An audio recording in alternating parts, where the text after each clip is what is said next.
अब बात करते हैं हमारे देश में हुए उपराष्ट्रपति के चुनाव की। सीपी राधाकृष्णन देश के 15वें उपराष्ट्रपति होंगे। वाइस प्रेसिडेंट के चुनाव में एनडीए के उम्मीदवार सीपी राधाकृष्णन ने इंडिया अलायंस के कैंडिडेट बी सुदर्शन रेड्डी को 152 वोटों के अंतर से हराया है। सीपी राधाकृष्णन को 452 वोट मिले, जबकि इंडिया अलायंस के कैंडिडेट सुदर्शन रेड्डी सिर्फ 300 वोट हासिल कर पाए। इस इलेक्शन में सारे एमपीज लोकसभा और राज्यसभा के वोट देते हैं। यह नतीजा विपक्ष के लिए जितना बड़ा सेटबैक है, एनडीए के लिए, नरेंद्र मोदी के लिए उतना ही बड़ा बूस्टर है, क्योंकि वाइस प्रेसिडेंट के इलेक्शन में एनडीए पूरी तरह एकजुट रहा, जबकि विपक्ष के सांसदों ने पाला बदला, क्रॉस वोटिंग की।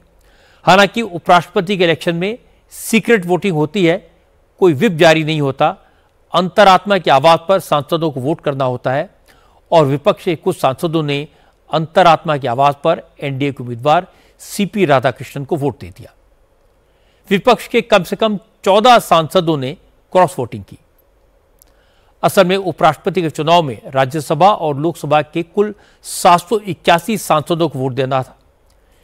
इनमें से 767 एमपीज ने वोट डाले, जिसमें से 752 वोट वैलिड पड़े, 15 वोट इनवैलिड पाए गए। एनडीए के पास 427 सांसद थे।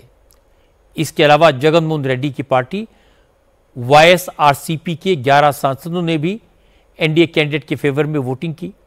उन्होंने पहले ऐलान कर दिया था।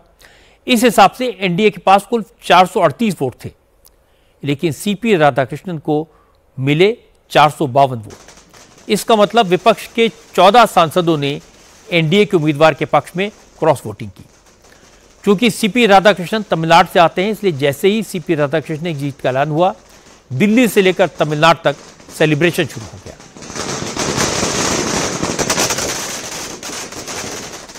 सीपी राधाकृष्णन को उनकी शानदार जीत के लिए राष्ट्रपति द्रौपदी मुर्मू, प्रधानमंत्री नरेंद्र मोदी, होम मिनिस्टर अमित शाह, बिहार के मुख्यमंत्री नीतीश कुमार समेत कई बड़े नेताओं ने ट्वीट करके बधाई दी। और इसके अलावा कांग्रेस के अध्यक्ष मल्लिकार्जुन खड़गे और इंडिया अलायंस के उपराष्ट्रपति पद के उम्मीदवार बी सुदर्शन रेड्डी ने भी सीपी राधाकृष्णन को बधाई संदेश भेजे। केंद्रीय मंत्री शिवराज सिंह ने कहा, वैसे तो एनडीए कैंडिडेट की जीत तय थी, लेकिन जिस तरह विपक्षी सांसदों ने अंतरात्मा की आवाज पर राधाकृष्णन को वोट किया, उससे साबित हो गया कि वो किसके साथ खड़े हैं। यह अद्भुत विजय है, अकल्पनीय विजय है,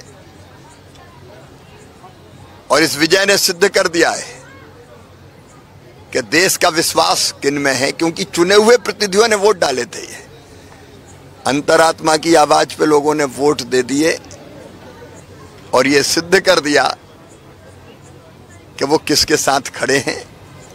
सीपी राधाकृष्णन जी को बधाई।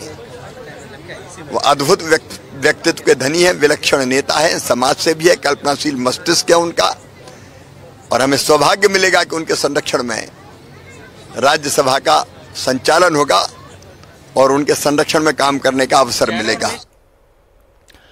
हालांकि विपक्ष इस रिजल्ट से खुश होने के बहाने तलाश रहा है, हार में जीत ढूंढ रहा है। जयराम रमेश से लेकर मणिकम टैगोर और इमरान मसूद ने कहा, इस बार उपराष्ट्रपति के चुनाव में विपक्ष के उम्मीदवार को पिछली बार की तुलना में ज्यादा वोट मिले, और यही बड़ी बात है। इमरान मसूद ने कहा कि सरकार ने इंडिया अलायंस के कैंडिडेट को हराने के लिए सारी कोशिश की, लेकिन पिछली बार के मुकाबले विपक्ष के इस बार 14% वोट ज्यादा मिले, जो भविष्य के लिए अच्छा संकेत है। नहीं, देखिए, सब लोग लगे हुए थे और इंडिया गठबंधन ने पूरी ताकत लगा करके चुनाव को मैनेज करने का काम किया। सरकार ने पूरा कोशिश की, उसके बावजूद भी वो बहुत डेंट दे नहीं पाए। तो ये उनको अपने आप में सोचने का प्रश्न है उनके लिए। 14% की बढ़ोतरी रिजल्ट के अंदर है पिछले कैंडिडेट में, और इसमें आप देखें पहले 26% था, अभी 40% है। तो अपोजिशन तो गेन नहीं कर रहा है, अपोजिशन लूज थोड़ी कर रहा है। जिस तरह का माहौल देश के अंदर बना हुआ है, निश्चित रूप से परिवर्तन आएगा। वाइस प्रेसिडेंट का चुनाव एनडीए जीतेगा, इसमें किसी को कोई शक नहीं था। जब इलेक्शन प्रोसेस शुरू हुआ, ऑफिशियल फिगर्स के मुताबिक एनडीए के पास इंडिया ब्लॉक के मुकाबले 103 वोट ज्यादा थे।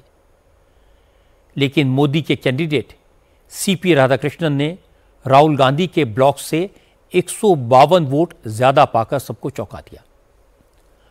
कांग्रेस और उसके साथी दलों के नेता टीवी पर और सोशल मीडिया पर उपराष्ट्रपति के चुनाव में अपनी जीत के बड़े दावे कर रहे थे, क्रॉस वोटिंग करवाने की बड़ी बड़ी बातें कह रहे थे।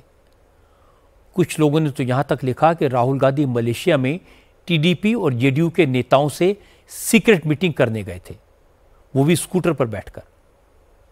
ये बातें जितनी बेसिर पैर की दिखाई दे रही थी, उससे कहीं ज्यादा फिजूल की निकली। दाव उल्टा पड़ गया। इंडिया ब्लॉक के अपने एमपी टूट गए, क्रॉस वोटिंग कर दी। अब राहुल गांधी और उनके मैनेजर्स को यह पता करने में कई महीने लग जाएंगे कि उनके कौन कौन से एमपीज ने उनका साथ छोड़ दिया और मोदी के उम्मीदवार को वोट दिया।